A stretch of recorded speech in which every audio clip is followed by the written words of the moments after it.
The year is 2004, deep in the treacherous mountains of Afghanistan. A team of 381 Navy SEALs is on a critical mission. Part of Operation Red Wings 2. They are the best of the best, trained for any contingency. But today, the unthinkable happens. They walk straight into a deadly ambush. Pinned down, outnumbered, and taking heavy casualties.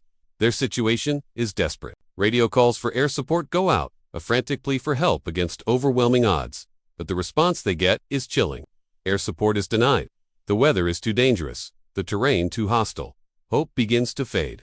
But one pilot hears their call and refuses to stand by. Her name is Captain Kim Campbell, calcine killer chick. Flying her, A-10 Warthog, a plane affectionately known as a flying tank. She's patrolling a nearby sector when the desperate calls crackle over her radio. The official command is clear. Do not engage. The risk is too high.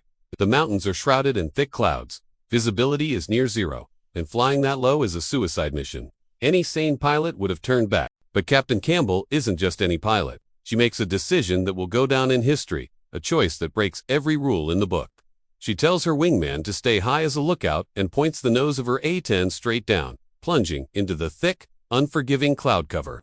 She's flying blind, relying solely on her instruments and her instincts, descending thousands of feet into a valley teeming with enemy fighters. The ground controller's voice is tense, guiding her through the treacherous terrain as mountainsides loom unseen just feet from her wings. Suddenly, she breaks through the clouds. Below her is a scene of pure chaos. The SEALs are surrounded, fighting for their lives. Without a second's hesitation, Captain Campbell rolls in. Her 30mm Gatling gun, the iconic BRRRRRT of the A-10 erupts, spitting fire and fury. She unleashes a torrent of high explosive rounds, strafing the enemy positions with surgical precision. But the enemy fire is intense. Her A-10 is peppered with bullets. Warning lights flash across her cockpit. The plane is hit badly. Hydraulic failure. She's losing control. Standard procedure is to eject. Her life is on the line. But Captain Campbell isn't thinking about procedure. She's thinking about the 381 men on the ground who are counting on her.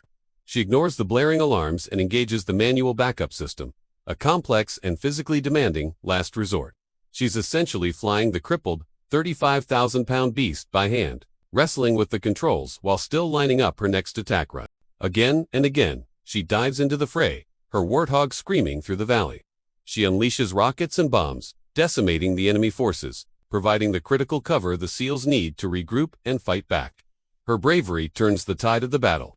For 20 minutes, that feel like an eternity, she is their guardian angel, a lone warrior in a damaged jet, refusing to leave until every SEAL is out of immediate danger. Finally, with her fuel and ammunition dangerously low, she has to pull away.